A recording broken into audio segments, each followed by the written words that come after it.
Carolina's Attorney General will dismiss all charges against the three young men. Tonight, an inside look at how the case that once looked so strong fell apart so completely. On one side, the best of the best, the privileged young scholar athletes of the Duke University lacrosse team. 46 of the 47 players were white. On the other side, a 27-year-old black woman, a mother, who worked part-time as a stripper while attending college herself on the other side of town. And her accusation wasn't just name-calling. She said she was gang raped. There seemed to be a lot of evidence to prove it.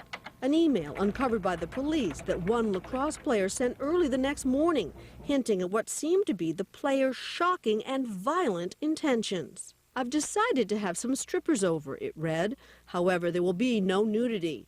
I plan on killing the as soon as they walk in and proceeding to cut their skin off."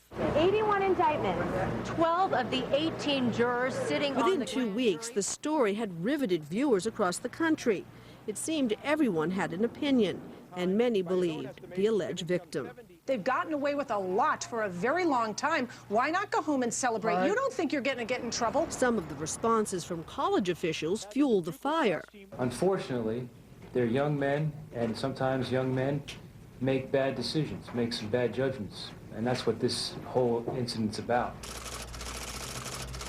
Just 3 weeks after the allegations surfaced, a stunning blow to the prosecutor's case. The DNA collected from the rape kit did not match any of the lacrosse players. The defense crowed. People are asking a lot of questions, sir. Can you help us sort this out as to what But the district attorney, Mike Nifong, pressed on. My presence here means that this case is not going away. He arrested 3 of the lacrosse players, Reed Seligman, Colin Finnerty, and David Evans. Arrested them despite the lack of DNA evidence and despite the fact he still had not interviewed the accuser. Though it did come out that when she was 18, the accuser filed a rape claim against 3 different men for raping her when she was 14. Those charges were never brought. More and more, it seemed, it was the prosecutor's zeal for the case, not the facts, that was making news. You know, I no longer get to go anywhere in my community without everybody knowing who I am. Public opinion began to turn. The prosecutor seemed to be enjoying the attention too much. There was pressure put on me to do nothing. Well, ladies and gentlemen, that's not doing your job. My name is Dave Evans, and I'm the captain of the Duke University men's lacrosse team.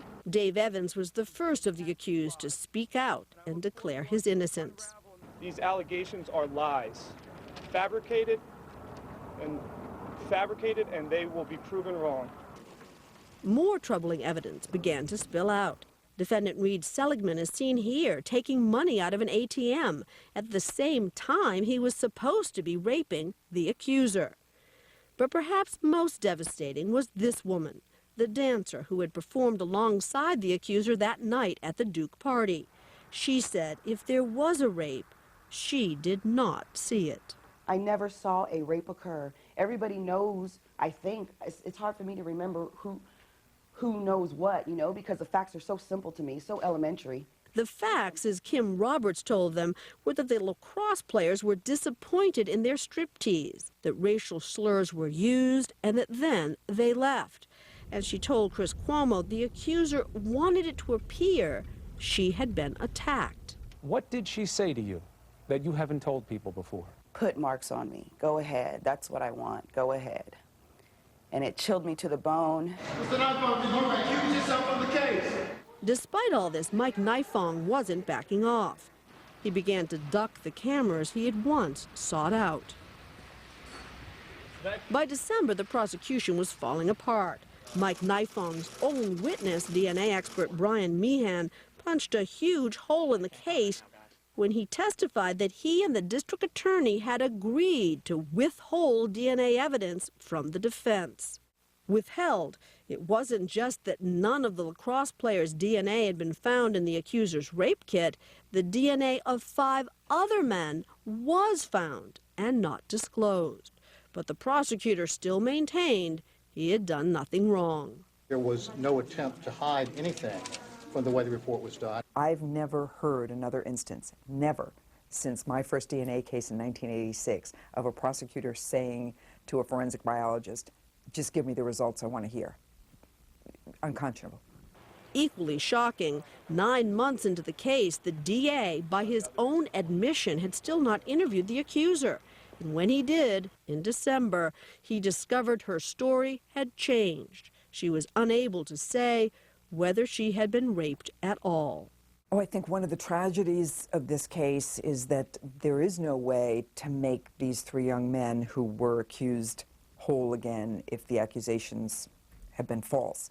There'll always be the asterisk that he was the defendant in the Duke lacrosse case. That's why you don't rush to judgment in these cases.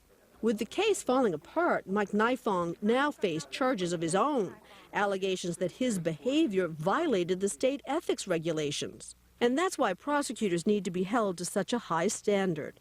The facts are not always as they may seem at first. This prosecutor goes on trial on Friday, facing disbarment for his behavior in this case.